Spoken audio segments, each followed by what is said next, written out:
Bismillah, in the name of the most merciful, in the name of the one creator, the one sustainer, the one worthy of relying, and the one worthy of trusting, and the one alone whom we serve and worship.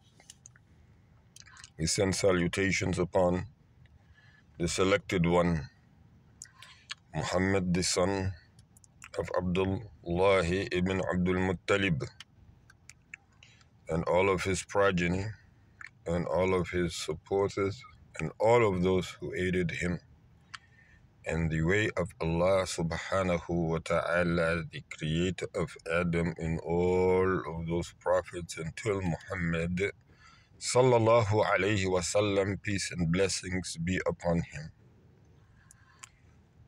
We ask and beseech our Creator's forgiveness, and in Him alone do we expect to receive that from. We are sufficed with His decree because we have submitted ourselves to He.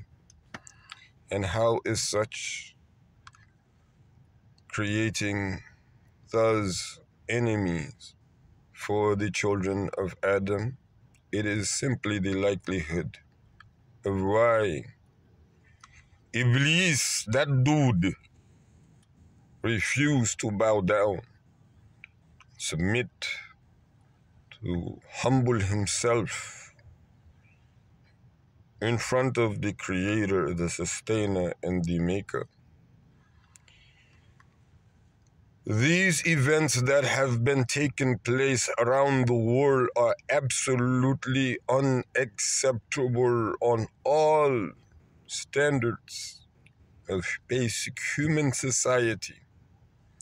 For indeed it is not befitting for those who call to the truth and justice, peace, equality, to be responsible at the same time for that in which is completely opposite to peace. How do you fund and refuse to support, aid, and assist in ceasing fire and stopping killing? How do you manage to witness with your own eyes, to hear with your own ears, testimony after testimony of war crimes, genocide, and you say to yourself, I will not support that in which I know to be factual? What happened to the heart? The mind acted, but what happened to the heart? Can you feel the heart? Can you understand the heart that is heartless? The one that Jalla Jalaluhu promised in the Quran. Can you understand that the categories in Al-Fatiha of people, the categories mentioned in Al-Baqarah of people are only 3? Can you appreciate that in which the Creator of all has commanded His servants to oblige by? Can you and I be thankful without being considered a threat to anyone? No. Why? Because we are the inheritors of the information that was given to Jacob, that was given to Isaac, that was given to Abraham and Noah, that was given to Adam, that was given to Joseph. We know the revelations that was given to David, that was given to Moses, that was given to Solomon, that was given to Yeshua, Jesus Christ, Isa, the son of Mary. That in which has been given to Muhammad sallallahu alayhi wasallam calling to oneness of God and leaving alone all of these things that increase the bloodshed.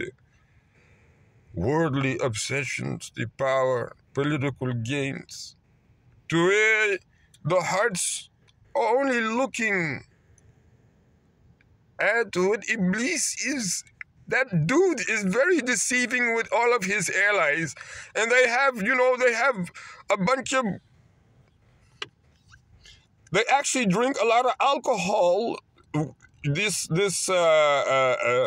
have an alcohol from the ABCs. Unbelievable. They call it gin, Jinn. That's terrible.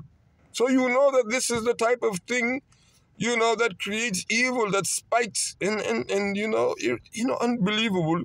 And you increasingly cannot stop the people from indulging in not just the physical killing, but physically, literally, in a spiritual sense, killing themselves. Why? Because the kernel of the matter is peace and justice based on truth. It's based on righteousness. The real issue when we see people taking politics, taking religion, taking nationalism, using these things, only as a means to change the narratives.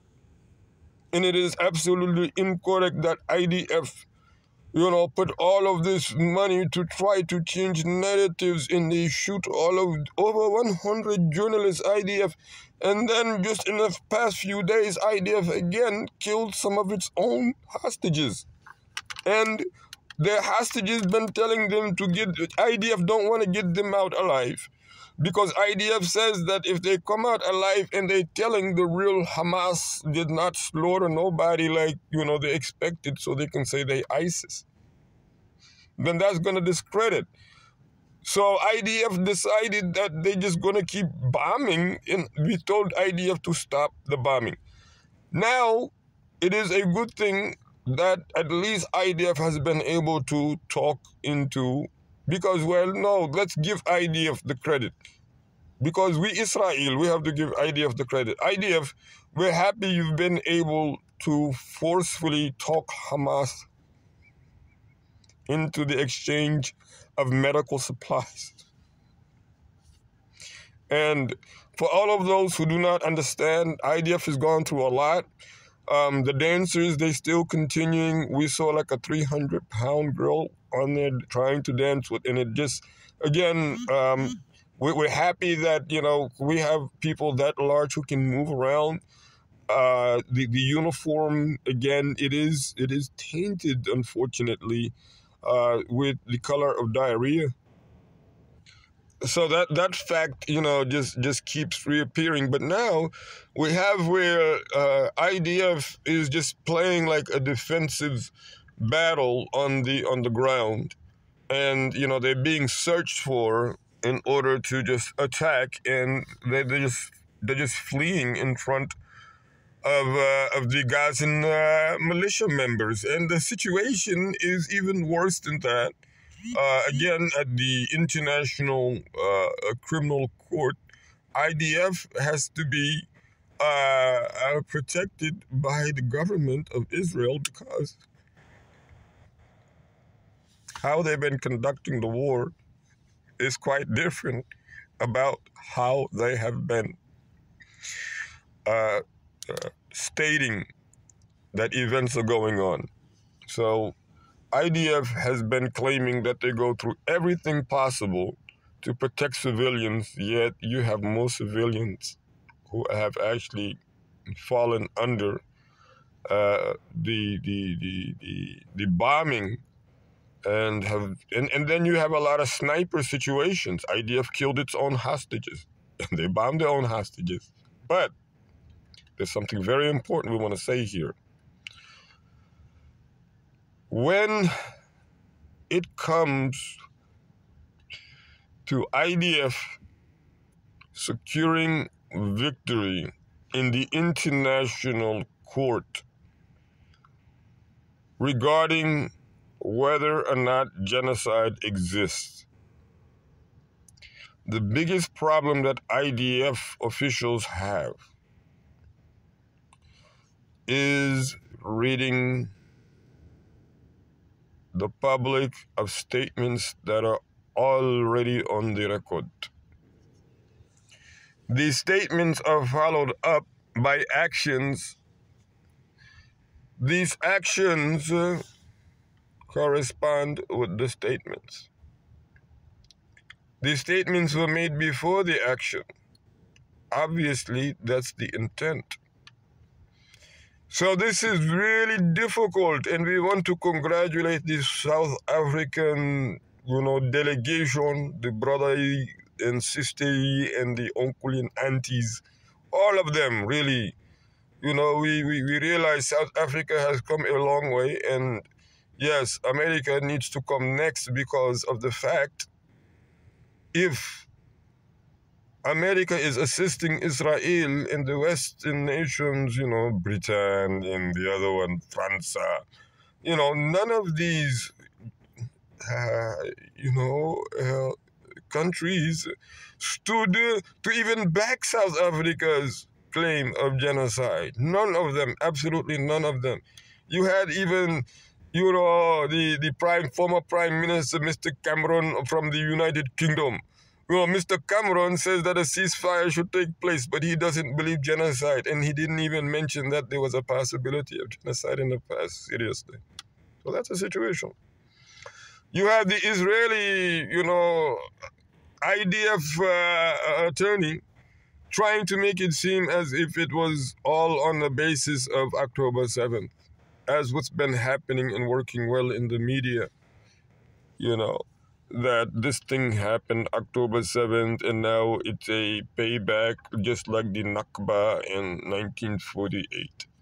But we see again that gets you into even more trouble because it's not Hamas who are the defendants or who are actually bringing the charge up against you. It is in Africa. South Africa is an actual nation.